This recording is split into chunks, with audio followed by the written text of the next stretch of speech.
Hey, what's up, guys? Welcome to another episode of the show radio. I'm your host, Andrew. Hey, guys, and I'm Danny. And this is your source for tech, gaming, and entertainment news. And if this is your first time or you're coming back, definitely like, subscribe. We really do appreciate that. Daniela, how are you? How are you doing today? I'm good. I've been a little bit busy for my 9 to 5 job over here. I've been like island hopping. I was just on the Big Island this past week, trying to avoid getting sick, which is great. But it's just kind of been an interesting beginning to the year. Not a bad one, but I need some time, I need a vacation just away from everybody. I don't want to go anywhere. I just want to stay home. You just want to stay home? Yeah. That's all good. It's all good. Well, I'm glad you're safe. I'm glad you're here. We have some awesome topics to talk about. We definitely have PlayStation stuff, Xbox stuff for sure. And even, what Respawn is cooking up, which is interesting as well. So let's talk about it. Xbox business. Let's get right to it. Xbox did their official Xbox podcast recently to announce some updates, things that we may have thought about that we were going to see very soon from Xbox or any company at this point. So what did you think of the official Xbox podcast talking about Xbox business, the update that they gave? So let's do an overview and then we'll dive into a little bit more. To be honest, I had to watch it like 3 times to really see how I felt. And you know what? I still don't know how I feel about it. It's not necessarily a bad thing. It's not necessarily a good thing.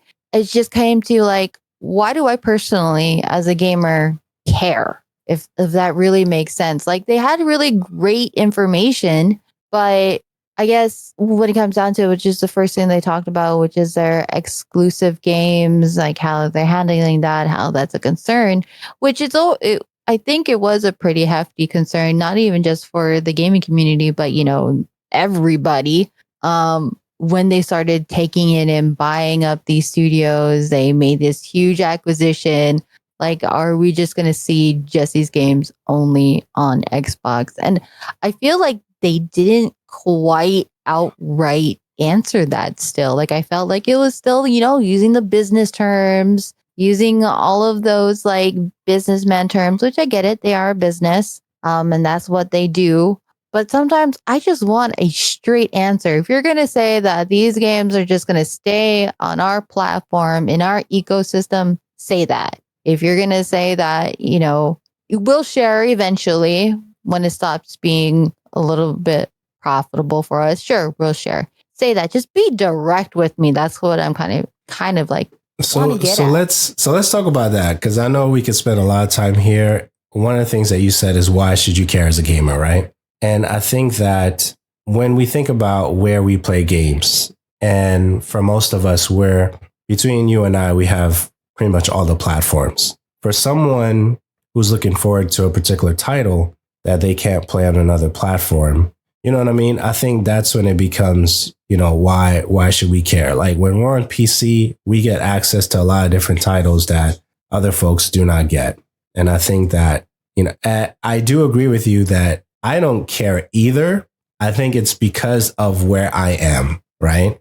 But I would care a little bit more if I was either on Switch only or PlayStation only. And then the thing that you said also, which I find extremely interesting, is that when you think about God of War being anywhere else besides PlayStation, it's still kind of like weird to play God of War on PC when it's been a PlayStation title for so long. You know what I'm saying? So I think what do you think about that? I think it's interesting to watch that even happen. It is. There's some games where I feel that way too. Like, I can't picture myself playing Final Fantasy anywhere else. It's funny because my first Final Fantasy, I played it on PC, but then everything else was, you had the Super Nintendo and then you had PlayStation. Like, I can't really picture playing it anywhere else. Would it be great? Yeah, of course it would, because more people can enjoy it.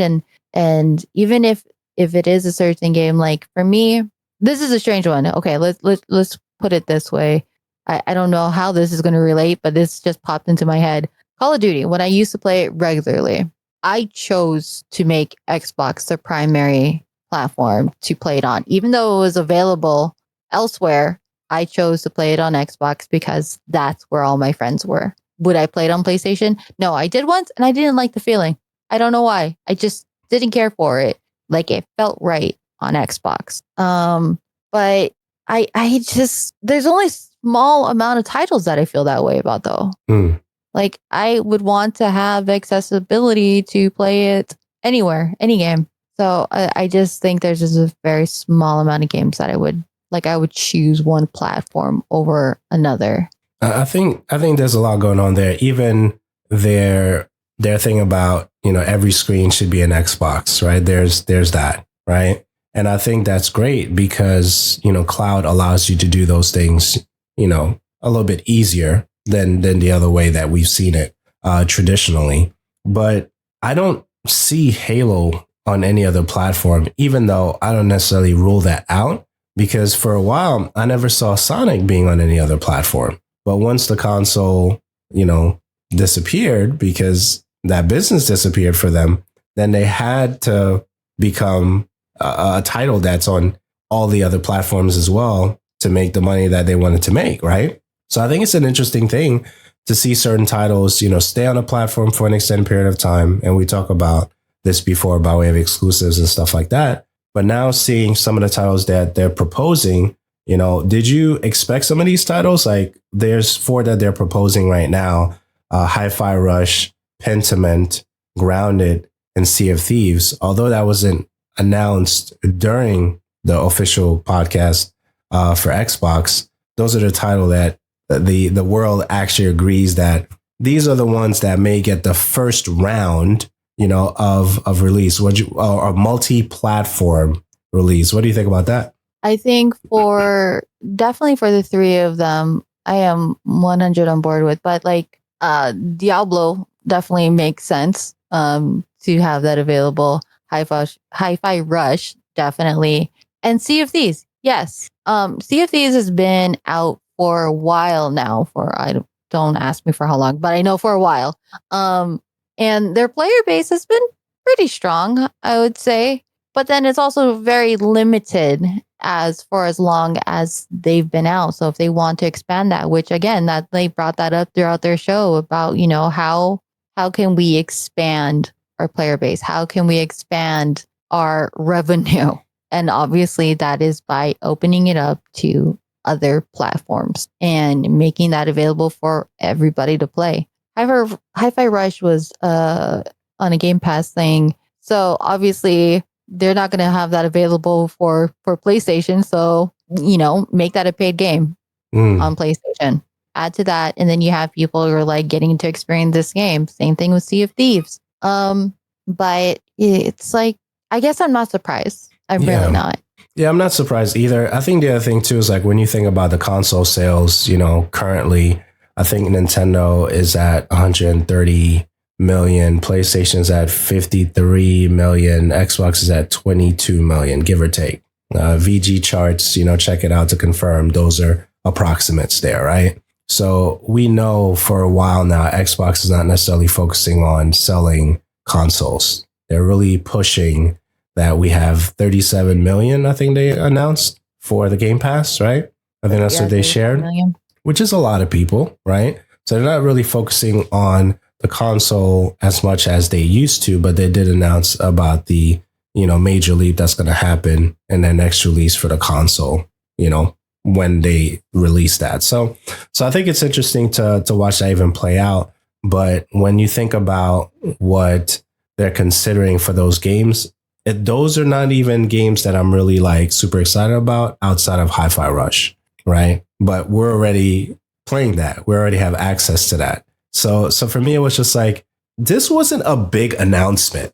Like, I think that's the part that we have to like be honest about. Like maybe we amplified this way more than it needed to be amplified, because this wasn't like a major announcement. This was a nice thing to say, hey, we see how the market is moving and we want to follow suit, right? I think that's what I got from that, but I just want to hold off on that. Any thoughts before we continue with some of the points for Xbox? I have to mirror and agree with you wholeheartedly, because when you have them up there, like, oh, there's got to be something serious, like, and then it was like, okay, I mean, it's good information, but Would I have necessarily like lost anything if I missed this episode?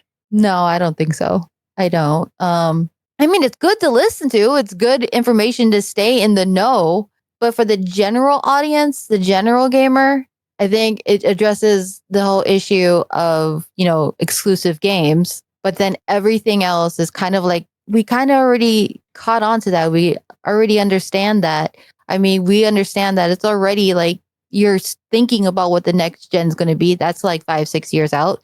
But we know a refresher is coming. We know that, we're halfway through the life cycle just based off of the trends of the previous generations of consoles. We understand that you are kind of in a way, since with all of these, acquisitions that you've gone through and studios you've picked up, we understand that it's just for you to cement yourself even more so into the gaming industry and our consumer base. So that type of information isn't really new. Like we understand that already. I just want a little bit more of like just tell us if you are going to keep, your first party games as, tied to your and even then I understand that. I get it. If you're making your first party games that Microsoft developed or Activision or Blizzard on Xbox and the Xbox ecosystem for either forever or even for a limited time, I get that. That is something that you created that obviously you want gamers to come to your ecosystem to play and to stay there. That is just business in general. I get it. But I feel like that initial part felt like you're trying to be nice and not so businessy, but it felt like you're just kind of dancing around that topic of like, yes, I get it. Why only those 4 and why only 4? For now, right? Yeah, for now. But like, why is that the initial like just 4? Like, I feel like you could. I feel like there's certain games that I can't. Don't ask me which ones off the top of my head right now. But I feel like there could have been more than 4 games that started off in this initial batch. Yeah, Starfield and Indiana. Would you have added those? Maybe not Starfield, not just yet. Indiana, yeah, I would have definitely. Yeah, it's interesting. So, a question for you, right? And question for you, listening and watching. Do exclusives still sell consoles today? Think about Nintendo, we think about PlayStation, we think about Xbox and what they're doing. Are we still moved to spend $300, $400 on a console because of a game? I think when it comes to Nintendo, yes. That's a definite yes for Nintendo. Yes.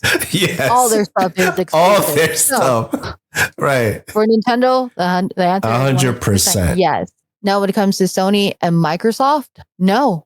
I don't think so. Okay, I'm going to push back. So do you think Spider-Man 2 moved individuals to go get the PlayStation 5 that didn't have a PlayStation 5, of course, before Spider-Man 2?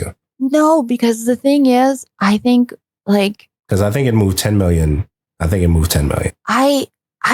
kind of almost don't think so. Like, do I think that that's a driving force and that there's people who do? Yes. But do I think it is as apparent and 100% the driving force right now? No. Like maybe before it was. If you ask me for the previous gens, it is. But I think when it comes down to it, when it comes to the Xbox players, a good portion of them also have PCs. And if there's anything that I've learned is people can be patient amazingly. Like there's the impatient players, but then you have them that you said patient or impatient? Patient. Okay, cool. Patient that they're willing to wait for it to be ported to PC. 100%. Like I think I see that. The ones that are impatient and they just want to jump to, yeah, they're gonna go and buy the PlayStation. But here's the thing too, and this is a mentality I still have. And I will say, like, I have access to a lot of these games. But I'm not driven to go buy myself an Xbox right now. I have my PC. I can play a lot of those games, and I have my PlayStation. I can play a lot of those games, but I don't feel like I am necessarily restricting myself on what type of games I have. Whereas before, and I don't own an Xbox right now because I have the Game Pass. Yeah, so that is something that's really huge for me. But in the previous generations, and for like a long time, what pushed me to really get an Xbox or really get a PlayStation is if there is at least 5 exclusive games on that platform that I want to play at that moment, I will go and buy it. Will I buy it for just one game? No, because I want to get my money's worth out of the $400, $500, $600 I'm going to be spending on this new console. Yeah, I don't think we're moved as much to, and maybe we're speaking from a privileged place. I don't know, but I'm not moved to buy a console just for one game anymore. And I think with Epic Games giving free games all the time and Steam selling, all the things that they sell, I think they have a current Ubisoft publisher sale going on right now until the end of the month. But all those things and cross-play and all that stuff, there's just nothing that, and PlayStation we're going to talk about later, which I want to bring that in, but and what they're doing, in terms of looking at the market, which we'll talk about a little bit later, there's no reason unless you're going for Mario. There's no reason to really focus on anything, for a particular ecosystem. We know Nintendo does whatever they want, and we're always going to focus on what they're doing. 130 plus million sold. I mean, it's just insane versus PlayStation and versus Xbox is absolutely ridiculous when you think about it. So with every year, one go more ahead. thing about the decision. And at one point, and for a lot of people, I know this is true. At one point, the deciding factor of the games that were on multiple platforms was deciding which version. Am I going to play Call of Duty on Xbox or I'm going to play it on PlayStation? I played it on Xbox because majority of my friends played it on Xbox. And then the same thing goes. Am I going to buy this platform because most of my friends have this one or have that one? Adults, I'm not saying we're not all adults, but if there's anything else I've also learned, and this week definitely brought that to light for me, is as you get older, you start caring less about which ones your friends play on because we have no time. I got tired of trying to set up game days with friends because we're working. We all have different schedules. We have families. We have kids. So right now, I'm just looking for which platform has the best single player experience because I ain't got no friends who got time. Right. I had to have a phone call with a friend who literally lives 20 minutes away from me. But with our work schedules, I haven't seen him in 8 months. I haven't hung out with him in just as much time. And I just happened to be able to talk to him yesterday for the first time in forever. And maybe twice a year, we have time to hang out, if that. So even friends, whether they be friends that you have locally or friends that you have online, finding that time, it's hard. Yeah, it's definitely difficult. Single player experiences, you mentioned that. So I want to touch on that for a second. Spider-Man. Then you have Spider-Man, Miles Morales. Then you have God of War. And then you have, I don't remember the name of this particular title. It was a guy with a motorcycle. His name was Deacon. It was a PlayStation exclusive. I don't remember what title that was. If you know in the comments, please mention it.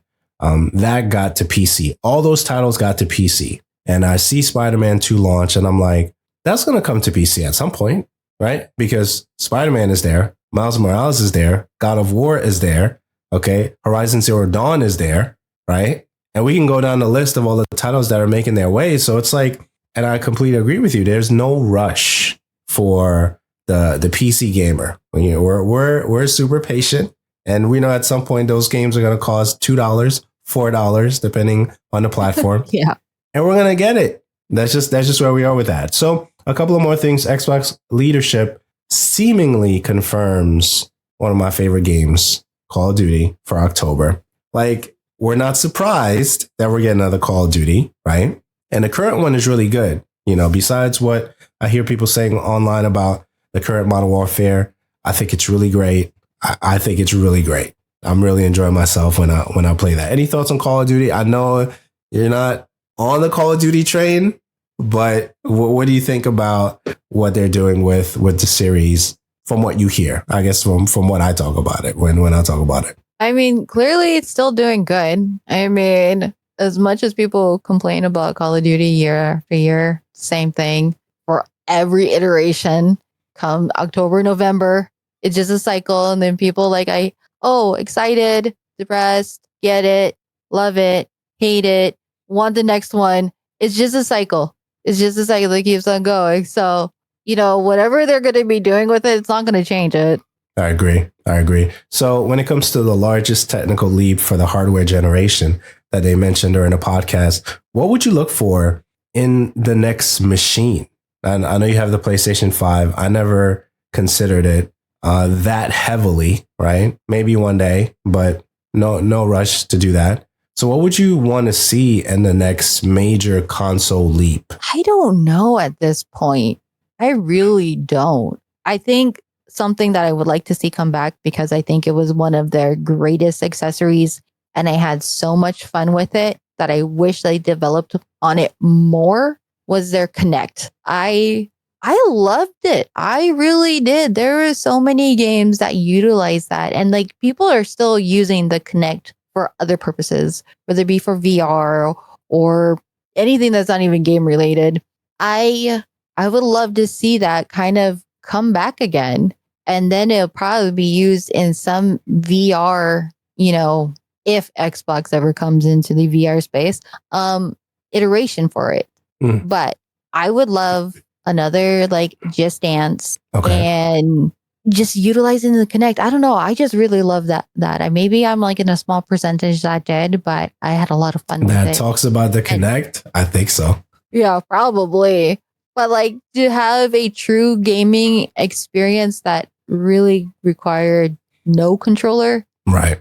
It was a lot of fun. As far as what it could, I cannot remember the content creator. But there's this woman.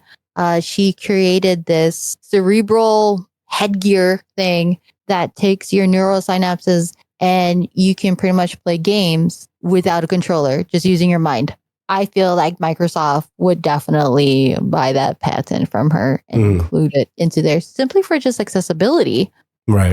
I feel like that is definitely a market that is getting more attention, getting more love for it. That would be a very great, huge investment for Microsoft or PlayStation, whoever gets to it. But I got to send you, because it's so mind blowing that this content creator has created this, and she's posted clips of her using this and just how she just thinks about something to get something to happen in game.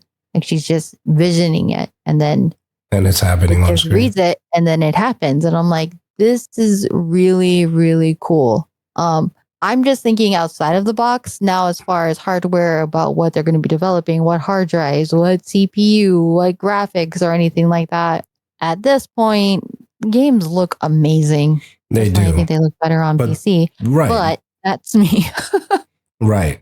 And that's the thing. So, yeah. The game, I agree. Games look amazing, but do they look any different than they did a few years ago? Have we made that major jump? And I think that's debatable for any camp, right? When you could look at Batman, the Arkham series, and you could still put that up against any game today, did we really make that big of a leap? Yes and no. Okay. And no. Okay. All right. Because if you are a AAA studio, yes, you have the team to max out and fully utilize, whether it be Xboxes or PlayStation's hardware, to the extreme. You're a smaller team, you can get kind of close to that level, but not quite. So in terms of graphics, I think it really depends on the studio and team that is working on it to really get that visual difference. Right. I think the other conversation too is frames that are consistent and at staying at the number that we're expecting it to stay at. We shouldn't be wondering if a game is going to stay at 60 at this point. And even in this console generation, that's still a conversation that people are not really happy about. That certain consoles can't hold a frame that should be standard at this stage with the technology that we have, right? So we're not even talking about even the hard drive space, because at this point we should have at least 3 or 4 gigs, well, not gigs, TB, right? Terabytes by default in the system, or at least at the very least. And that's crazy when you think about where we used to be Remember when Xbox 360 had the 20 gig hard drive? I think it was at one point. Yeah. We were like, oh my gosh, this is so much space, right? But now at the very least, 4 terabytes at the very least. That should be, standard. 20 gigs isn't even enough for a Call of Duty update. It's not. It is not. Okay. It is absolutely not. Right. So I think, so with the space, 4 terabytes at the very least, holding a frames, 60 at the bare minimum for any console that's going to come out. And, visually, if they could, hold our attention, right? We look at games like, and I think that it's, I don't even know why we're still talking about this game, but this game keeps coming up. The Batman Arkham series, it's one of the most beautiful series, like even now, even to date. You can put it against like Suicide Squad. Suicide Squad does not look better, in my opinion, than the Batman series. I could get hate on that, but that's how I feel. Okay. You might. That's how I feel. It doesn't, right? So you have the hard drive space and of course RAM, whatever the standard is for the consoles. I don't usually pay attention to that. And then you go into the conversation with the teraflops. How many flops is this or that? I don't think most consumers care about that. They just care about their games working. I think we talk about those things because we give, the stats and the specs of whatever the system is and what's coming out. But when I'm playing a game, I'm not thinking about teraflops. Okay. I'm thinking about the guy that I just need to go get in this domination match because they're at this section right now and I need to go get B. Go get B. That's what I'm thinking. I'm not thinking, hey, these teraflops is, is amazing. I'm not thinking about that. So I think that, getting back to, and what's the point of all that? Apple has a great way of promoting its products where they don't have to do all that jargon to get your attention. And the whole marketing has been surrounded by that. If you ask a Apple diehard fan what is in their phone, they won't be able to really tell you what is in their phone by way of specs, but they could tell you what the phone does and they could show you all the things that they do. And I think even taking lessons from that, I think it will be critical for the next consoles and the next generation. I am going to say here, and I don't know if this is an age thing, probably is an age thing, but I don't know if I'm going to care about if it's going to boast like, oh, it natively does 4K or 8K. I'm gonna tell you right now, I can't tell the difference between the 4K and the 8K. I can't.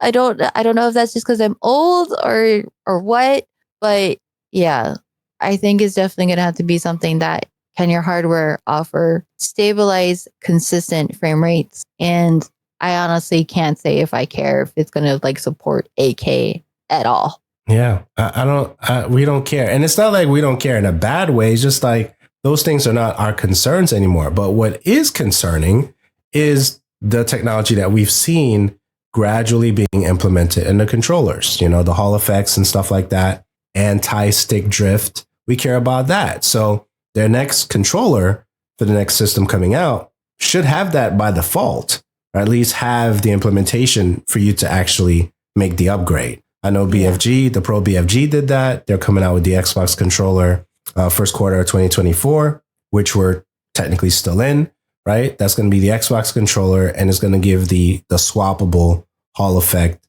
replacements or upgrades for that particular controller. Now, any other company making a controller that is a big company like a Nintendo or Xbox or PlayStation, if you're not going to do that for your controllers, especially in the next generation, that's a loss. That's an immediate loss if you don't do that, right?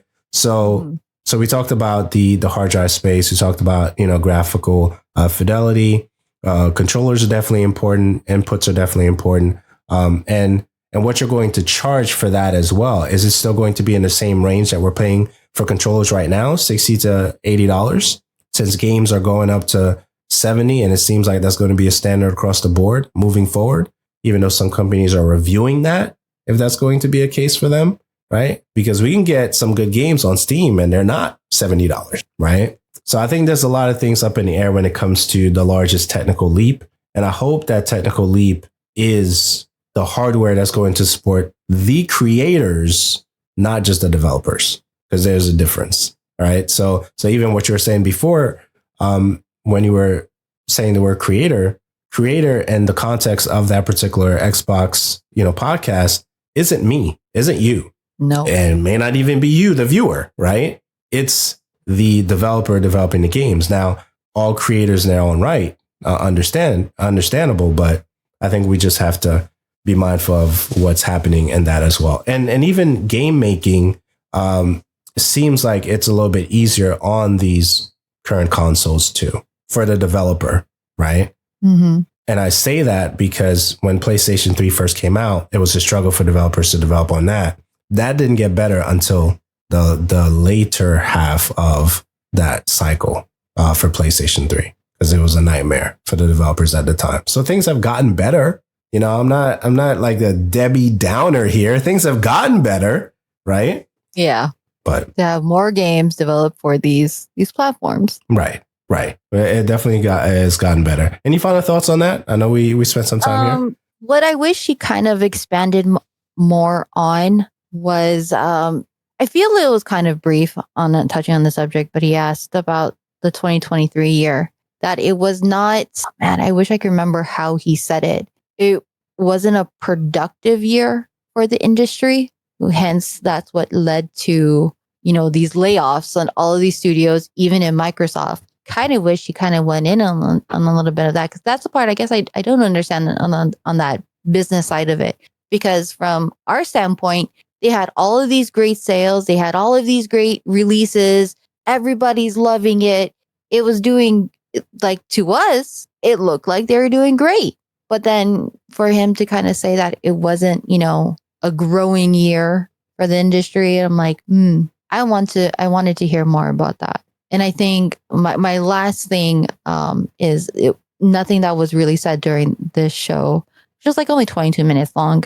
I would love, just for a business standpoint, not necessarily a directly competitive way, but I think it would be great, because he was talking about the industry, talking about, decisions that they have to make as a business, and, wanting to grow that, not necessarily, yes, for themselves, but just overall, is I would love to have Xbox and PlayStation just have their own little one-off podcast show to talk about how both of these companies, not like, yeah, they're both trying to grow, trying to outdo each other, but also to, I guess, enhance the gaming experience for their consumers. You know what? That is a great idea. And, you're brilliant, by the way, because this is a great segue for Console Wars, where we had, the same company, okay, fighting each other, right? You had SOJ and Sega of America fighting each other when they could have done some amazing things. We could probably still have a console for Sega right now if they just understood that one band, one sound, everybody wins, right? So to your point, it'd be great to see, companies do that, and, they have the conversation. And I'm sure, the friendships allow certain conversations to happen, right? But even in the documentary, we saw that one or two decisions destroyed, what we know of, Sega today, by way of not having a console anymore. So it's like, is the conversation going to mean that things are going to be for the good, or is it going to be, for the bad for the consumers? It depends, right? Because internally, if there's infighting, right, in divisions of, I'm not saying that this is the case right now, whether it's Nintendo or PlayStation or Xbox, mentioning all of them, is there if there's infighting, then that doesn't benefit, team morale. And that bleeds into the projects that actually gets released to the public, to the consumers, because those devs, wherever they may be, they leave, and they start their own company. Yeah. You know what I'm saying? We see that time and time again. So Console Wars, we didn't get a chance to talk about it. You're here. What did you think? Let's just touch on that for a second. Okay. When it comes to both companies individually, I don't feel necessarily, well, they are trying to outdo each other. Yes. 100%. But that is a business mindset. Obviously, Xbox is going to think they have the better console.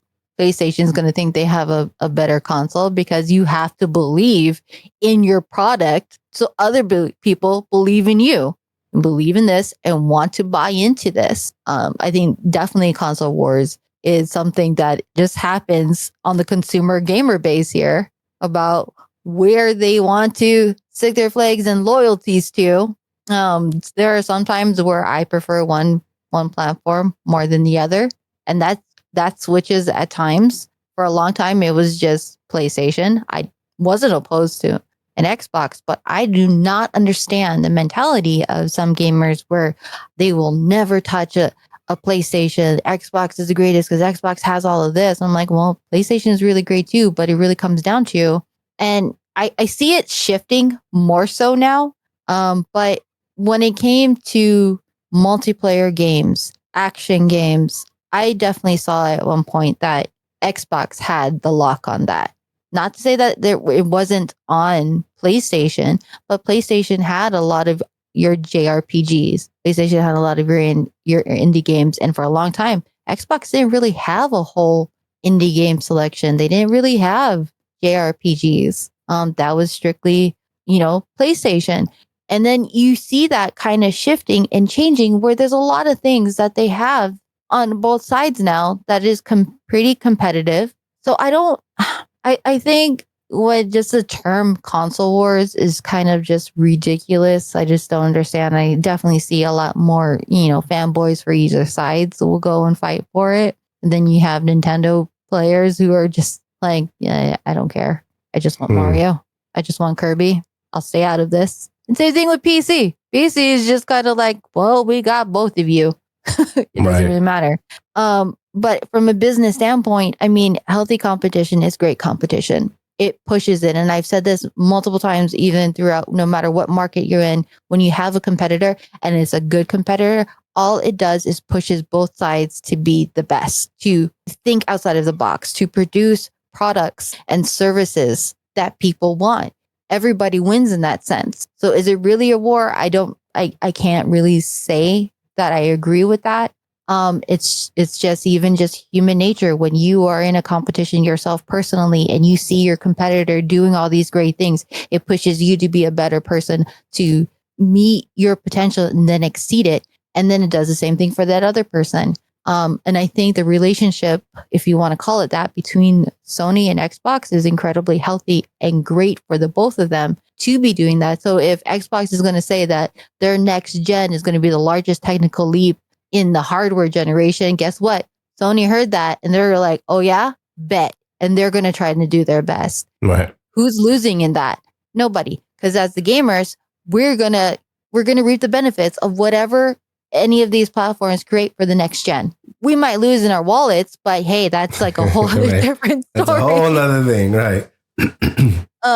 So I think it's just good, healthy competition. Do I think either companies have some negative feelings to each other? That's like a long lasting thing? Depends. I think it depends. I think it really kind of depends. I mean, it's competition. Right. Obviously, you don't like when your competitor thinks of something that you didn't think was going to be important and you didn't necessarily invest as much time into. But I think that's just a healthy type of just like, well, damn, why didn't we do this? Why did they get to that first? I don't think it has anything necessarily directly to do with like hate or disgust. So there was a comment made recently. I believe it was Phil Spencer that made the comment about Helldivers 2. I don't remember the quote specifically, but it was in the sense of he didn't understand why Helldivers 2 didn't go on Xbox. So there's of course competition. There's a healthy tension for, it is business, right? It is business because, the thing of wanting to be everywhere on every screen, that's Xbox, current mission and vision, if you want to say that, but there's still things about PlayStation that we're going to see them hold off on. And, maybe we'll see, that game on another platform. It may never hit the Xbox platform, but it released on PS5 and PC and seems to be going crazy right now. Everybody's loving Helldivers 2. So shout outs to them for everything that they're doing there. But the comment struck me as, it bothers you that this game didn't make it on your platform because that could bring a lot more eyes to your platform. And that's going to be an ongoing battle because of where we are, right? It is competition. So there's that. Which is kind of funny if he's going to bring that up, because the same thing can be said about, well, why isn't Indiana Jones coming too? Right. Like, you can say that about any of the games that they're holding on to.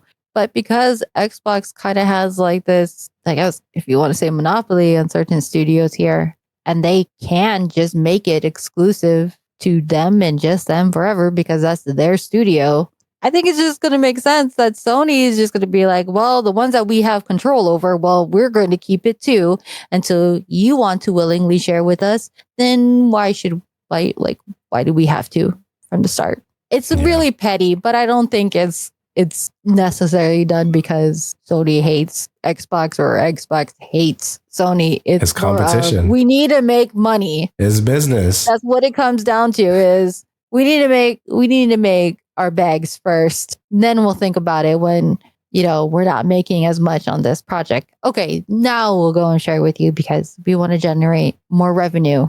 Yeah, this episode sounds like a console war to me. 658, we're in it right now. Okay, so RTX HDR, NVIDIA's AI video enhancement tool, works for games also, and it beats Auto HDR. I wanted to put that in there because there are things that I do see in tech that I believe that I need to mention here because I want people to be aware of that. So I wanted to make a note with that. What do you think about that? Do you care about HDR stuff? Do you focus on it in your games? Like, what's your take on HDR stuff? I focus on it, and to be honest, I'm probably such a pleb. I don't feel like I use my graphics card to the full potential that I probably could with all these other additional features. Do I have it on the best settings I possibly can? Yes, but am I taking the time out to see if I'm enabling their AI enhancement tools? No. And I just updated my graphics card too just before this. That is crazy.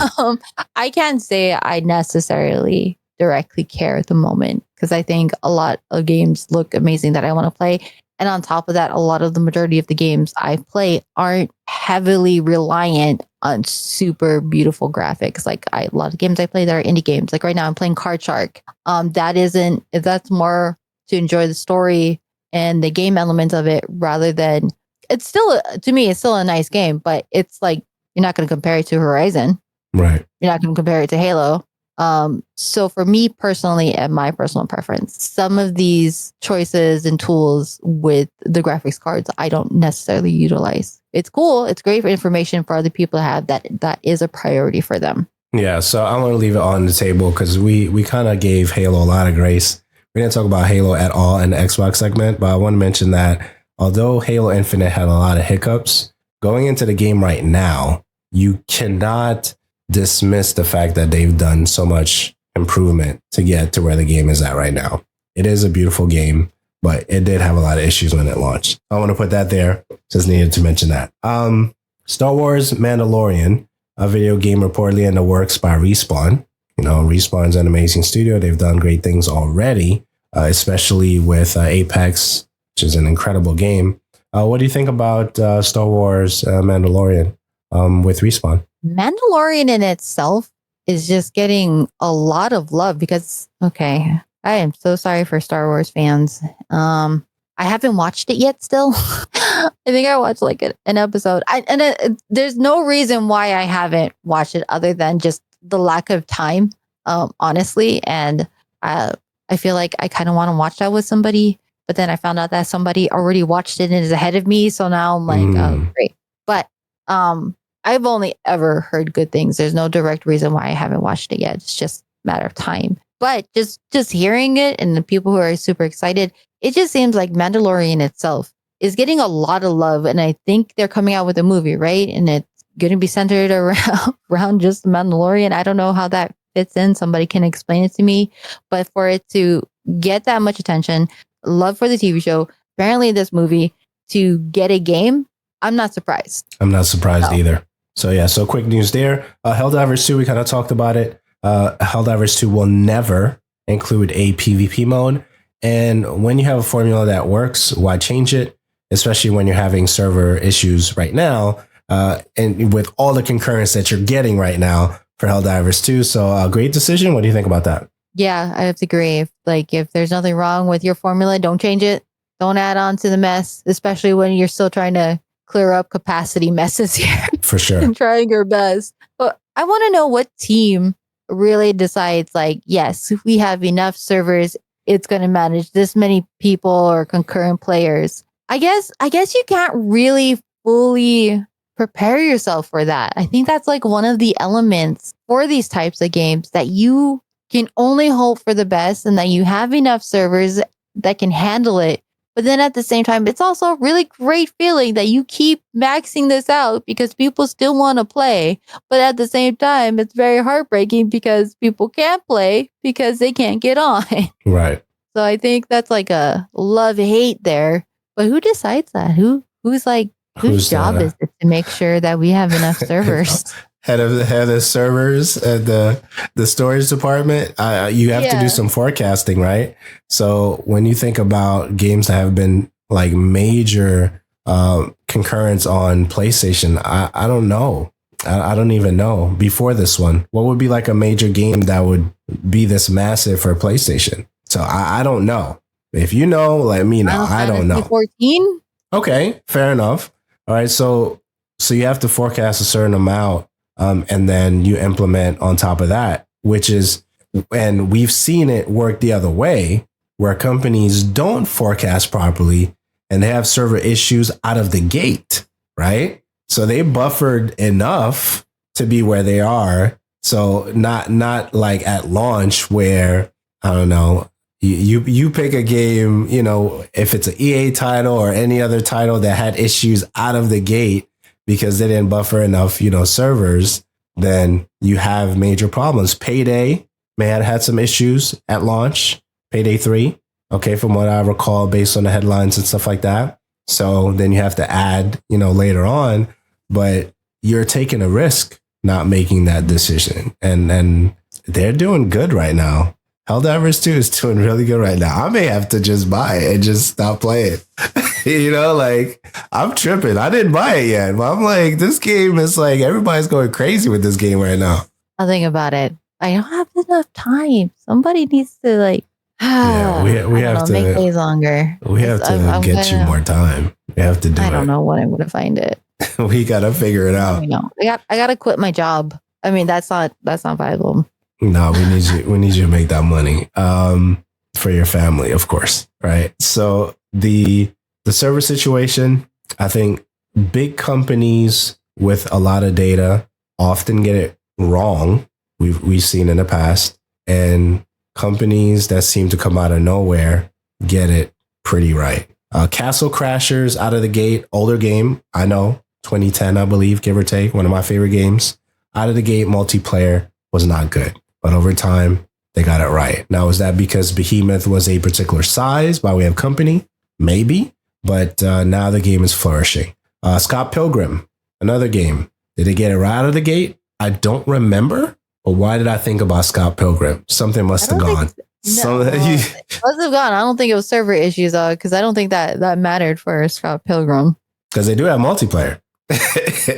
They do. They do. I don't know if they had an issue there, but we can look into that.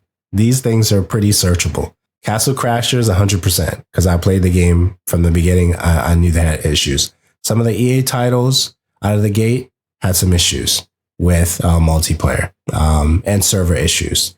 Payday 3, I believe, don't quote me on that, I may have to double check with a buddy of mine, had some issues. So this issue for Helldivers is a positive because they went over the concurrent of Destiny 2.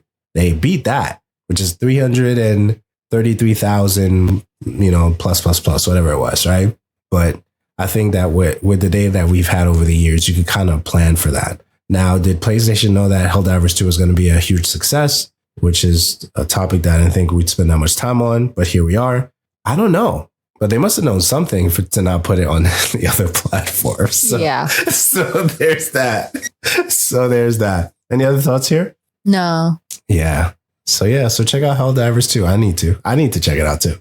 Sony believes that PlayStation 5 is now in the latter half of its life cycle. I've never been affected by this because I do not have one. Daniela, what do you think about PlayStation 5? What's your take on PlayStation 5? How do you feel about it today? I like it still. Okay. I still like my PlayStation. I think it's had a nice, healthy, like half a life cycle here. Okay. But like I said earlier, like, I mean, the Xbox Series X and PlayStation 5, they didn't release too far apart from each other. And we know that it's kind of like the halfway point for them. So, I mean, this isn't a surprise. Clearly, Sony isn't going to say they're going to make leaps and bounds just yet for this next gen. But yeah, it'll be right back. Like, we'll be talking about PlayStation 6 probably in the next 2 years. Right. And probably get it physically in hand in 5. Okay. It's interesting. So you're saying already that we'll call it PS6. Again, we're going to reiterate, if like the formula doesn't like affect and it's working for them, let's just keep going with it. Right. Like, it's kind of like, I don't know. So what else are they going to call it? I don't know. I really don't know. But what about the games? So we're not really expecting any major games from them until like 2025. That was one of the things that was said recently. What's your take on that? The major franchises, nothing from them. I think they are preparing for a very rough year. Clearly, in this meeting that they had with their investors and everything like that, like, seemed like they were pretty upfront with it. Like, hey, we're not releasing anything. We're going to have a decline. But it also sounds like, but next year is going to be incredibly profitable. Whatever they have going on, releasing. I mean, Kojima is going to be a big part of that for next year. But that's kind of rough to like kind of like, did they just kind of realize like, oh, damn, we didn't put anything on the books this year? It's an interesting thing, but they're saying we're going to fill the time with other things, which is the next bullet point. So although we're not going to say anything until at least April of 2025, according to the articles that are out, they're going to fill that time with other releases or ports on the PlayStation, on the PC platform, right? So it says here, PlayStation boss says first party PC releases will be part of aggressive growth plan. So between now and then, we're going to see more PC titles. I know it upsets the individuals who are saying, hey, we only want to see this game here and we don't want anyone else to play it. That's kind of selfish in a way, I think, and I used to be part of the console war, jersey team or whatever. But, after a while, you kind of take off the jersey and say, hey, you know what? I want to play everywhere. I want to play on PC. I want to play on Nintendo. I want to, cross play Warframe with everybody, have all the fun. Right. So if that's the case, that means that within the next year or two, we should see some of the major releases that are currently on PlayStation only on PC. And what's left? Spider-Man is left. What else is there? Any new God of Wars or packages of that? We'll see that. Hey, I'm trying to think about that right now. I don't know. That's what I'm saying. I'm sure. And I'm sure it's going to also be pulling out from even older games that haven't been ported to PC yet. That's what I'm saying. So if that's the case, then they have a big library to pull from to actually get that done. So it's not like they're going to be, down as much. They're going to get more awareness with everything that they've built on a PC platform. And who benefits from that? Not just PC players. I know we like to say that, but anybody who decides to go the PC route. It's not no one's telling you to stay on the platform that you're on. That's a choice that you've made. No one's forcing you to stay there. But go ahead. I yield. I don't know what to make of it fully. It's just very interesting how Xbox's approach is just kind of a little bit more aggressive of developing these games, releasing these games, putting it out there, where PlayStation's more of, we're still working on these titles, we're still working on these games. We are going to focus a good majority of ourselves on these other projects that's not necessarily directly to releasing a game this year. So this feels like they're pulling back some resources to really push this other avenue of their growth plan, whatever that may be. Can we pull up a list of PlayStation exclusives if you don't mind? Because I'm really curious. Like, what is left? I don't want to use my phone right now. It makes make it do a whole bunch of noise. Like, what is left? And just like name some of the ones that we didn't mention. I know we mentioned Horizon and The Last of Us. Last of Us. Okay. Days Gone. Days Gone. The guy with the motorcycle, Deacon. That's what I was thinking. Okay, that's the one you were thinking about. Yes. Then you have old classics that were remade. You have Shadow of the Colossus, The Last Guardian. Those are kind of the major ones. Is that it? That's Ghostwire Tokyo, Gran Turismo. That's a long Gran Turismo. One. Okay, fair enough. Ghost of Tsushima, which we haven't seen yet, right, on PC. Mm-hmm. So there's a few. So yeah, we'll have to see how it plays out. Yeah. So that's what it was. Days Gone with the zombies and all that stuff. Yeah, that title was kind of interesting too. But yeah, so that's all we have, Daniela. Anything else? Any final words before we get out of here? Randomly just popped up into my head here because I think the trailer came out for it a couple days ago. Was like you have the X-Men 97. Oh my goodness. Okay, next. I need a link. Next show, we're gonna talk about it because I got chills. I'm gonna super excited. Yeah, coming out. I need a link, please. We're gonna have to go through that. All right, but yeah. Other than that, we can talk about that next time because it's going to be available next month, I think, on Disney Plus. Fair enough. No, that's cool. All right, so guys, thank you for watching. Thank you for listening. Please like, subscribe. We really do appreciate that. I'm Andrew. You can find me here, Andrew Alliance on YouTube, at Uriah on Twitter. Where can I find you, Daniela? And you can find me on all the socials at Miss DJM. And thank you so much, guys, for tuning in.